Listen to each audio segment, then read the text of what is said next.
Hey guys, so today I'm talking about something that is so important to me. It's been really important to me since I was 5. That's when I made the decision to stop eating meat. I'm not asking you right now to completely cut out meat. I know that that can be unrealistic for some people if they're living with their parents who choose their meals, or just if you really enjoy the taste of meat, it might be hard. So all I'm asking is to cut out a little bit of meat. If maybe you eat meat all 3 meals a day, maybe cutting it back a little bit, or having a meatless day, or just wasting less meat, because I see a lot of it go to waste sometimes and it just like pains me. So sorry, I just want to get that out before anyone that's gonna like click out of the video right away. I want them to see that part. I'm not trying to tell you to completely quit cold turkey. I know that that can be hard for some people, but basically I know a lot of people don't understand why eating meat is wrong, and I have a lot of younger viewers, so I just really want to inform you, because this really isn't talked about that often. I mean, people make jokes about vegans and stuff like that and how we're all crazy and everything, but there is a reason why a lot of vegans are crazy. It's because we are so passionate about this cause that is not talked about as much as it should. So basically, tens of billions of animals are being produced for us to eat every year. And so tens of billions, think about it. There is not even 10 billion people on the earth right now. So there is way more farm animals right now that are being overly produced. Basically, these companies will forcibly impregnate, aka rape, these animals not themselves, but like artificially inseminate them, whatever it is, to overproduce these animals. And they are filled up with hormones their whole life because, if you think about, chickens, you want the chicken breast to be the biggest part so you get the most meat of it. So these animals are filled up with a lot of hormones and antibiotics, and big companies like Tyson and any of the other, big meat products and stuff, they often, or pretty much all the time, have these big factories where the animals are stuffed into tiny cages, and they're so tiny that the animals can't even turn around. And when the animals are born, they have about 24 hours with their mother. I don't even know if chickens do, because they hatch out of eggs, but at least cows do. And they have 24 hours with them, and then they are taken from their moms, and they never see them again. And they are stuffed into these cages so tiny and treated so poorly by the people that are running the companies. And the animals rarely see the light of day. And they just live a really horrible life in very bad conditions. And sorry, I don't want to be like graphic, especially not right away, because I have a lot of other points, so please don't exit out of this just because it's like too much to handle, but it's just something I feel like everyone needs to hear. They are often, the way that they're killed is in a really evil way, where chickens will have their beaks ripped off and their feet, and they'll have their like heads sliced off and stuff, and everything that is happening is while they're fully conscious. And if you didn't know, pigs, cows, chickens, and really any other meat products that are, regularly consumed, all of the animals have feelings and emotions just like us. They experience grief really heavily too, a lot of them. And they're really smart. And pigs are self-aware. They can play video games. Like, these are smart animals.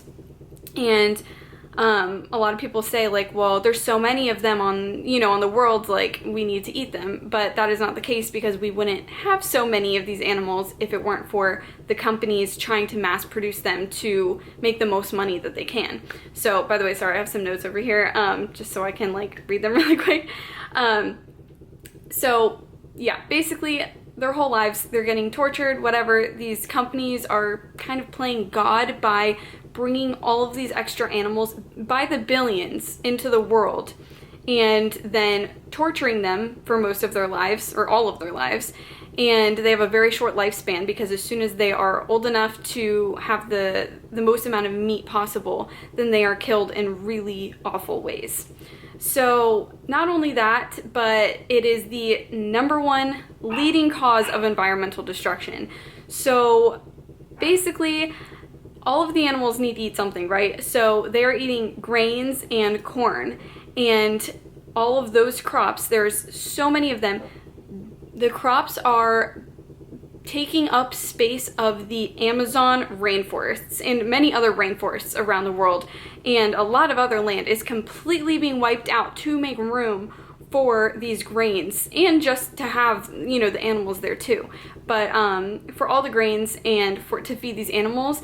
And we would be able to end world hunger with all of the grains being grown, but instead we're feeding them to our food. You know, like, why aren't we taking out the middleman and instead eating the vegetables, you know? And we would have, sorry if you hear my dog. So we have plenty of food in the world to end world hunger. But, you know, these companies don't want to do that. They're being really greedy and not wanting to share what they have, so it's all going towards the livestock. So all of these forests are being destroyed, which is also endangering a lot of different species that live in the forest. It's actually the #1 reason of endangered animals, or, you know, why animals are going endangered right now. And it's causing ocean dead zones, and it's the leading cause of climate change.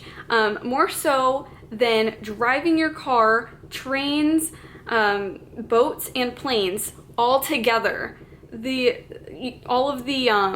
So basically animal waste is producing methane gases. I think I'm saying that right. I don't even know, but like, just all of these like toxins in our environment, because there's so many animals, right? So they have a lot of waste, and all of that is polluting the earth so much more than anything else. Any other companies want to say, oh no, it's like fossil fuels and people, you know, polluting and stuff like that. Like, no, this is the #1 leading cause by far of climate change, of, you know, destruction of everything. I mean, if you've looked up ocean dead zones, it looks disgusting. Also, not to mention the water that's being used to water all of the crops and the livestock. It takes 660 gallons of water for one hamburger. Literally one, like, tiny, like, McDonald's hamburger, that is using 660 gallons. And I watched in Cowspiracy, it shows the visual of 660 gallons. It's the equivalent of like leaving your hose on and it's flooding your whole yard and your neighbor's yards too. That's how much water is being used just to go into one meal, which oftentimes people get like multiple burgers too. So, you know, people are so concerned about, you know, shortening your shower, stuff like that, but the real way to save water is to cut back on meat or cut it out altogether. It's also the #1 and 2 leading cause of death in America, to eat meat, because heart disease and cancer. Okay, meat is a level 1 carcinogen. Well, processed meat is, which is most of the meats that people consume. A level 1 carcinogen is equivalent to smoking a cigarette. So eating processed meats is literally just as bad, FDA approved, whatever, you know, as smoking a cigarette. And how often do you get told not to do that?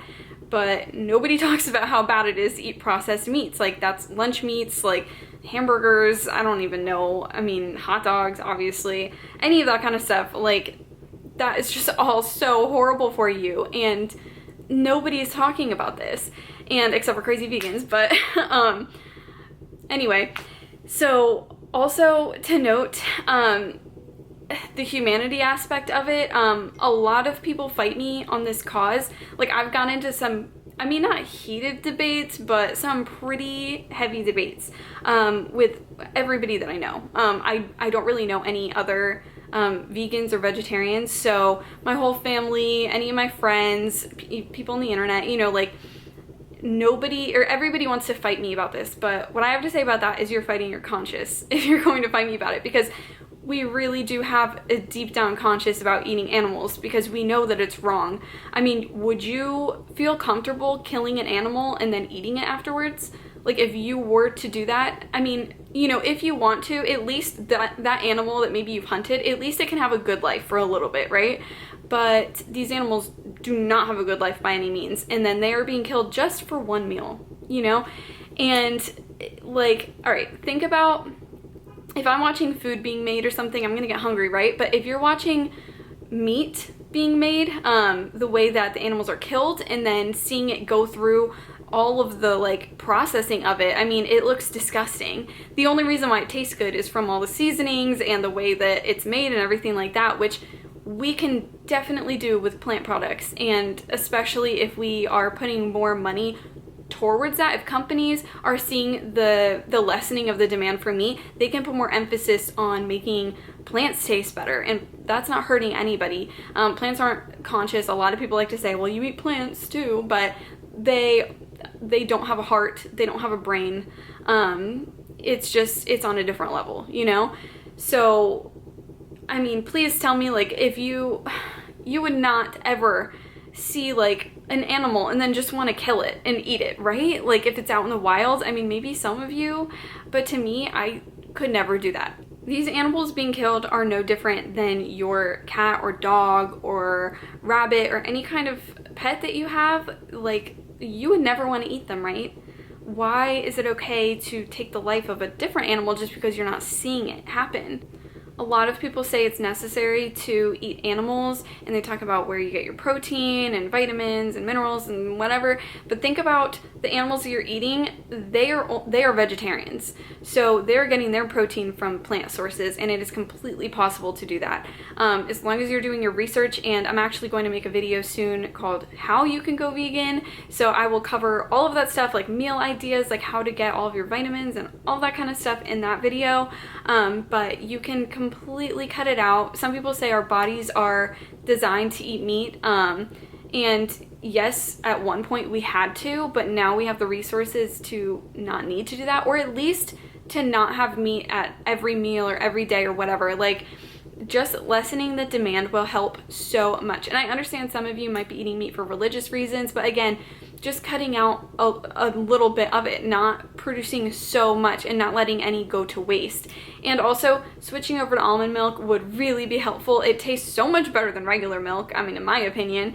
And I don't know, that would make a really big change, because milk also, I mean, the milk industry is awful. The whole dairy industry, like, they are completely abusing these cows and using up so much water and grains, like I said, just to produce 1 gallon of milk. I mean, 1 gallon of milk uses so many, like hundreds of gallons of water just for 1 gallon of milk. So just to close off this video, because I know it's getting kind of long, are your taste buds more important than their life, than their ability to be outside once in their life, or to have a kind word spoken to them, or to be able to be with their families? I mean, no animal, like you can't kill an animal in a humane way if it doesn't want to die. That just doesn't exist. So I at least would like the demand to be lessened, because then we wouldn't be giving these companies so much money. I mean, billions and billions of dollars is going towards these meat companies, and it could be better used in so many other ways. And I don't know, I just really think that we could all make a big difference if we just lessened the meat intake a little bit. I'm going to leave some resources down below. I mean, I have like a lot of different documentaries that are great to watch, and there's actually a really good TED Talk by Ed Winters called Every Argument Against Vegans, and that is a really great video. It just talks about everything that you say, well, I don't want to be vegan because of this, or I don't want to be a vegetarian because of this. Please watch that video, because that will answer any of your questions and will really argue against any argument that people have been giving me. So yeah, please let me know if any of this encouraged you at all. I would love to. Please comment any questions you have. I will totally help you out. I would love to help you on a process just to eat less meat. And I will give a lot of different advice on how to do that in a different video. Maybe I'll film that right now. And because I've been a vegetarian at least for almost 20 years now. It'll be 20 years like really soon. So I am very experienced with this, and I have a lot of tips and advice and stuff like that. So make sure you check out that video, and please leave me any questions if you have any. I would really love to help. So thank you all for watching, and I will see you in the next one. Bye.